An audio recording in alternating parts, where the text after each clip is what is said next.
नवंबर को आप आए और वक्ता के रूप में हम सबको अपने शब्दों से मुखातिब करें। भारत माता की, भारत माता की, वंदे वंदे। मिठड़ो गांव के समस्त मेरे पिता तुल्य बुजुर्गों को मेरा कोटि कोटि वंदन प्रणाम। और मिठड़ो गांव के मेरे युवा साथी, मेरे मित्र, आपको जय हिंद, वंदे मातरम, भारत माता की जय हो। मित्रों, हमारा चौहटन विधानसभा से चुनाव लड़ने का कोई हमारा औचित्य भी नहीं था, न ही हम लड़ना चाहते थे, नहीं हमारा कोई ऐसा लक्ष्य था। लेकिन चौहटन विधानसभा की सीट जब एसी की आरक्षित हुई थी तो बाबा साहब भीमराव अंबेडकर जी के संविधान के अनुरूप आरक्षित हुई थी। और यहाँ के जो मूल वोट है, जो एसी के मूल वोट चौहटन विधानसभा प्रॉपर के हैं, उन वोटों के ऊपर आरक्षित सीट हुई थी। मैं एक बीजेपी का वरिष्ठ कार्यकर्ता हूँ, मैं एक संघ का वरिष्ठ समय सेवक हूँ। मुझे इस बात का दुख इसीलिए हुआ कि मेरे यहाँ के लोकल समाज के लिए सीट आरक्षित हुई है, तो मेरे समाज का, यहाँ का लोकल कोई भी व्यक्ति भारतीय जनता पार्टी में चुनाव लड़े और भारतीय जनता पार्टी उसको टिकट दे और हम उसका भरपूर समर्थन करेंगे, उसका हम सहयोग करेंगे और भारतीय जनता पार्टी का यहाँ से कमल खिलाएंगे। तो ये लड़ाई हम लड़ते आए चौहटन विधानसभा से।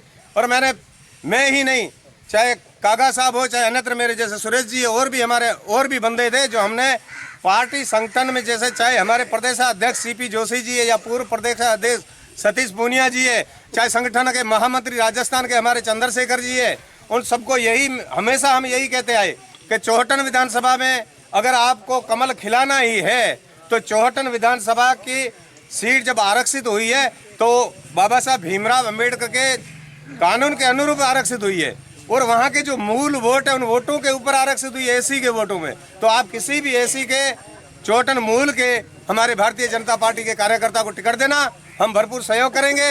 हमको भरोसा देते रहे कि आप बेफिक्र रहो, चिंता मत करो, आप पार्टी संगठन के साथ रहो। जिस तरीके से पार्टी संगठन का आप प्रचार कर रहे हो, काम कर रहे हो, इस तरीके से आप काम करते रहो। आपके साथ कोई धोखा नहीं होगा, आपके साथ किसी भी प्रकार का कोई पार्टी संगठन अन्याय नहीं करेगी, न्याय करेगी। चलो, हमने विश्वास रखा। विश्वास इसलिए रखा कि हम विश्वास कैसे करें, तो बोले बाबा साहब भीमराव अंबेडकर जी को भारतीय जनता पार्टी ने मुख्य धारा में रखा है। तो हमने भी ये भी सोचा कि बाबा साहब भीमराव अंबेडकर को पार्टी ने मुख्य धारा में रखा है, तो बाबा साहब भीमराव अंबेडकर का तो समान होगा, हमारा नहीं होगा तो कोई बात नहीं। जब चौहटन विधानसभा की आरक्षित सीट के ऊपर हमारे यहाँ 6 नाम चल रहे थे, धीरे धीरे नाम कटते गए अंत में 2 नाम बचे थे।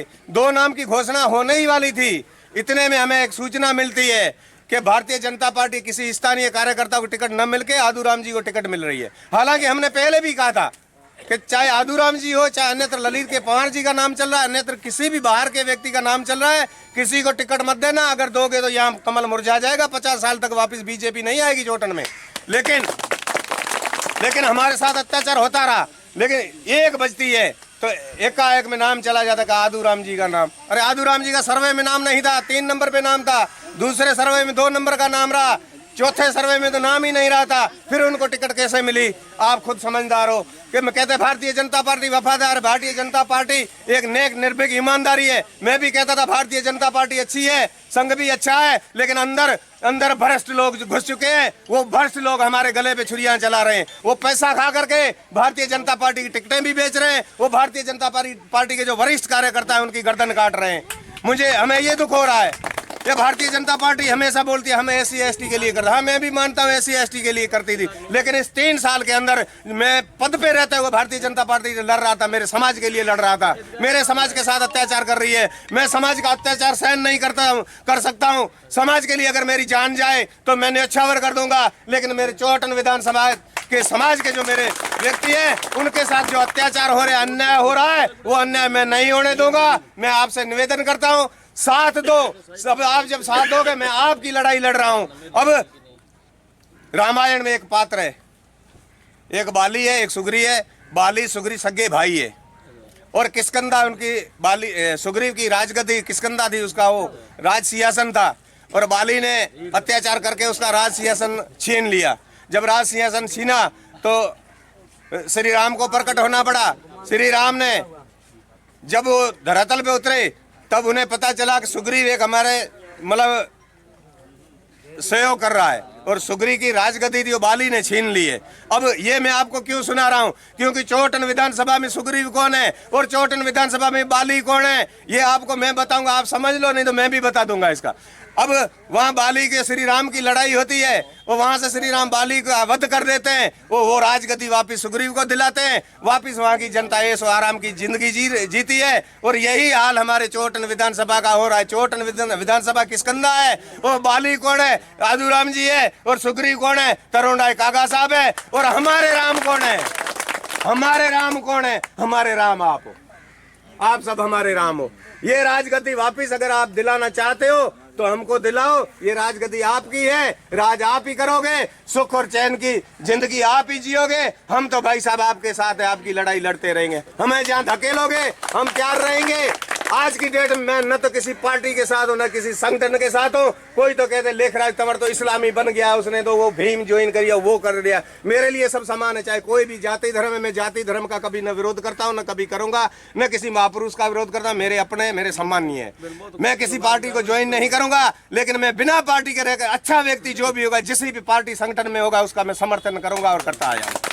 आज की डेट में अच्छे इंसान मेरे तो 5 उम्मीदवार है, या 1-2 नहीं है, 5 उम्मीदवार है। 4 तो राष्ट्रीय पार्टियों में है, एक तो कांग्रेस पार्टी से है, एक भारतीय जनता पार्टी से है, और एक रालोपा पार्टी से है, और एक बहुजन समाज पार्टी से है, और एक निर्दलीय है।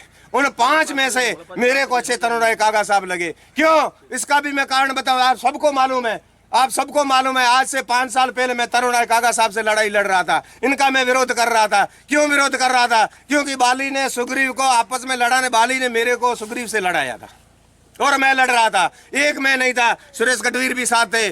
हमको उन्होंने मतलब एक सपना दिखाया था कि हमारे समाज को आगे लाने वाला मैं हूं, मैं आपके साथ रहूंगा और आप मेरा साथ दो तो हमारे समाज के साथ कोई अत्याचार नहीं होगा। तब हमने साथ दिया उसका। वो साथ देने के बाद में मैं मंडल अध्यक्ष था और गिराव कांड हुआ। कौन सा हुआ था गिराव कांड में, हमारे जो मेघवाल समाज के समाधियां थी उनके ऊपर वहां लाठी बाटे चले थे। मेरे को दर्द वो हुआ था, उस दर्द के लिए मैं आवाज उठाई थी भारतीय जनता पार्टी में। मेरे को यहाँ तक बोला आपका पद चला जाएगा, मैं पद जाए भाड़ में, पहले मेरा समाज है। आप मेरे समाज के लोगों को मारते पीटते आए, आप मेरे समाज के लोगों को हमेशा मारते पीटे आए। मैंने आवाज नहीं उठाई, आवाज नहीं उठाई, लेकिन आपने अंतिम हथियार उठाया, इसलिए मुझे आवाज उठानी पड़ी है। अब मेरे समाजियों को आपने नहीं बख्शा है तो मेरे समाज के लोगों को क्या बख्शोगे। मैं लड़ता रहूंगा, चाहे मेरी जान चली जाए, मुझे जान की परवाह नहीं है। मैं चला जाऊंगा, लेकिन आपको यहाँ रहना है। कल आपको भी याद तो करोगे, कोई तो हमारे समाज के लिए लड़ रहा था। मैं इसलिए मैंने आवाज उठाई। मैंने आदूराम जी को घर जाके बोला, मैंने कहा भाई साहब अपने गिराव कांड हुआ है, हमारे पूर्वज हैं, वो चाहे हमारे भले रिश्तेदार भी हो सकते हैं, अगर रिश्तेदार नहीं भी हो तो हमारे समाज के तो है कम से कम। और उनके ऊपर लाठी जूते चलाने वाला भारतीय जनता पार्टी का पदाधिकारी है और उस पदाधिकारी को आप हटाना पड़ेगा। मेरे को बोल रहा है लेखराज जी आप ना विधायक बननो है, यहाँ आप हटा वाला तो माहौल खराब हो जी, आप विधायक को बना। मैं विधायक जाए तो हमारा भाड़ में, मुझे विधायक से मतलब नहीं। मेरे समाज की समाधियों के ऊपर अत्याचार हुआ, साथ दो। अगर साथ नहीं दे सकते हो मैं आपके खिलाफ लड़ूंगा। तो कहता हूँ कितना दिन, 2 दिन मैं माना में 2 दिन ही घड़ा है, त्याड़ बाद मोरिया हूँ घड़ा बोला इस 20 दिन महीना हुए टन हमारे लड़ाई हुई, मेरी और आदूराम की लड़ाई उस दिन से शुरू हुई। उसके बाद मैंने जैसे ही मैंने आवाज उठा, दूसरे दिन आते हैं सारे बीजेपी वाले सब आते हैं, मैं खुद साथ में, सुरेश जी भी साथ में थे। हमने ज्ञापन दिया था वहाँ कि जो भी अत्याचारियों को गिरफ्तार करो। उसके बाद में जो कार्रवाई हुई कि नहीं हुई, रात को राष्ट्रीय संघ का ग्रुप बना हुआ, संघ के अंदर मैंने आवाज उठाई थी कि आज जो मैं लगातार हिंदुत्व की आवाज उठाता आया हूं। मैंने घर बार छोड़ के हिंदुत्व के लिए काम किया, मैंने घर बार छोड़ के भारतीय जनता पार्टी के लिए काम किया। आज वो हिंदू कहाँ है जो मेरी समाधियों के ऊपर अत्याचार हुआ है, वो समरसता की बात करो, काम मर गए, आ जाओ बाहर आओ। मैंने उस ग्रुप के अंदर भी ये बोला था। उसके बाद में मेरे ऊपर क्या हुआ मुझे पता है। दूसरे दिन उसी वक्त ग्रुप से बाहर कर दिया था। उसके बाद पर्सनली फोन करके मैंने लड़ाई लड़ी। जब दूसरे दिन संघ के जो समय चौहटन वाले जाते हैं और वहां जाके ज्ञापन देते हैं उसके बारे में। मित्रों मैं लड़ाई आपके लिए लड़ा, मेरे लिए नहीं लड़ रहा हूँ। और उसके बाद में लड़ाई हमारी लंबी चलती गई। अंतिम हथियार आदूराम ने उठाया, मेरे को मारने की धमकी भी दी कि जबान बंद कर, अगर नहीं करेगा आदूराम मेरा नाम है। लोग मुंह से बोल के समझाते हैं, मेरा तरीका दूसरा है।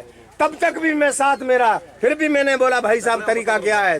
तो तरीका ये, लोग मुंह से बोला मारो तरीको दूसरे, मैं तरीको तो बता, कम से कम मेरा पतो तो बड़े तरीकों की तो हूँ निपटने की तैयारी तो करा।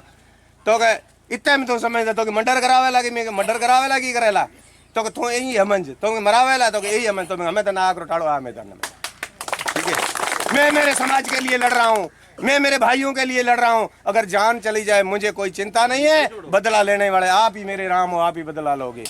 और इसके बाद में अब चुनाव की आई बात, लड़ना कि नहीं लड़ना, हमारे जितने दावेदार थे सबको हमने बुलाया, बुला के बैठ के बात की, भाई साहब आप चुनाव लड़ो, हम आपके साथ हैं। काका साहब ने कहा भाई आप चुनाव लड़ो, मैंने एसी के इस आरक्षित सीट से मैंने फायदा ले लिया है, अब मैं फायदा नहीं लूंगा, मेरे समाज के बंधुओं के लिए फायदा छोड़ा है, फायदा लो, मैं आपके साथ हूँ। फिर भी नहीं हुआ, हमने 28 तारीख दी, 28 तारीख को कुछ नहीं हुआ।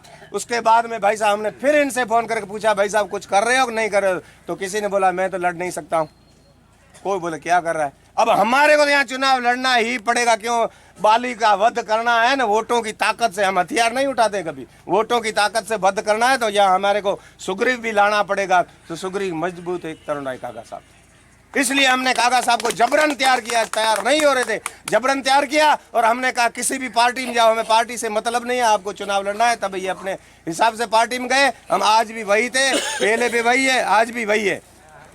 इसके साथ अब मैं यहाँ मेरे इस वाणी को यहाँ विराम देना चाहूँगा।